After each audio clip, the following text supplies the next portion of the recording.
কেউ যাবেন অফিস, কেউ ফিরবেন বাড়ি, কিন্তু ট্রেনে উঠতে নাভিশ্বাস ওঠার অবস্থা যাত্রীদের। ফের শিয়ালদহ শাখায় যাত্রী দুর্ভোগ। বালিগঞ্জ স্টেশনে ইন্টারলকিং ব্যবস্থার আধুনিকীকরণের কাজ চলছে। ফলে শুক্রবার রাত থেকে সোমবার সকাল পর্যন্ত শিয়ালদহ দক্ষিণ শাখায় 108টি ট্রেন বাতিলের নির্দেশিকা জারি করা হয়েছে। আর সামনেই সরস্বতী পুজো, তার আগেই চরম দুর্ভোগে যাত্রীরা। শিয়ালদহ দক্ষিণ শাখায় শনিবার সকাল থেকেই এরকমই ব্যস্ততা রয়েছে, যেটা দেখা যাচ্ছে প্রচুর রেলযাত্রী অপেক্ষা করছেন, কারণ আজকে মোট 33টা আপ ডাউন লোকাল ট্রেন বাতিল আছে বারুইপুর শিয়ালদহ রুটে। ট্রেনে উঠলেন না?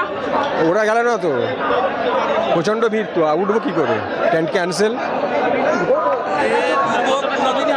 আজ প্রচণ্ড সমস্যা। শনিবার শিয়ালদহ বারুইপুর রুটে আপ ডাউন মিলিয়ে মোট 33টি লোকাল ট্রেন বাতিল থাকবে।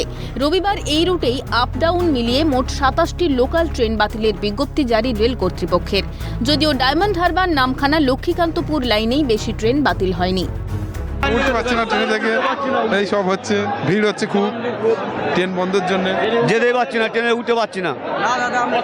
না, বহুত অসুবিধা হচ্ছে, আরে বহুত অসুবিধা হচ্ছে, আর গাড়িতে উঠতে পারছি না। আমার যেতেই হবে আজকে, যে কোনো প্রকারে 11টা বা 11:30 পর্যন্ত পৌঁছাতেই হবে। আজকে প্রচণ্ড অসুবিধা, আজকে যেতেই হবে অফিসে, খুব মুশকিল। শনিবার বারুইপুর স্টেশনের ডায়মন্ড হারবার লোকাল ঢুকতেই শুরু হলো ট্রেনে ওঠার জন্য হুড়োহুড়ি। যাত্রীদের অভিযোগ, সকালে কেন, রেল কেন রাতে কাজ করলো না। ঠাসাঠাসি ভিড়ে থাকছে যে কোনো মুহূর্তে বড়সড় দুর্ঘটনার আশঙ্কা। খুব কষ্টে যাচ্ছি আমরা, খুব কি বলবো, আর যেতে পারছি না। এরম হলে কি করে হবে? ঠিক সময় না পৌঁছে গেলে সমস্যা হবে। ও হ্যাঁ, সমস্যা তো অবশ্যই হবে, আমাদের তো অফিসে লেট হয়ে যাবে না। হ্যাঁ, ঝুলে ঝুলে যেতেই হবে এরকম করে।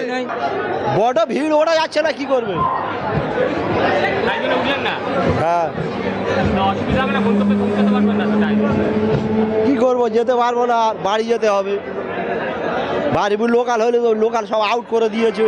33টা আপ ডাউন মিলিয়ে বারুইপুর শিয়ালদহ রুটে লোকাল ট্রেন আজকে বাতিল রয়েছে বালিগঞ্জে ইন্টারলকিংয়ের যে আধুনিকীকরণের কাজের জন্যই, এবং সেই কারণেই সকাল থেকেই রেল যাত্রীরা ব্যাপক হয়রানির শিকার হচ্ছে এবং যে কোনো মুহূর্তে ট্রেন থেকে পড়ে গিয়ে দুর্ঘটনা ঘটতে পারে। যদিও সজাগ রয়েছে জিআরপি এবং আরপিএফ। দক্ষিণ 24 পরগনার বারুইপুর থেকে তমাল সরকার, ক্যালকাটা নিউজ।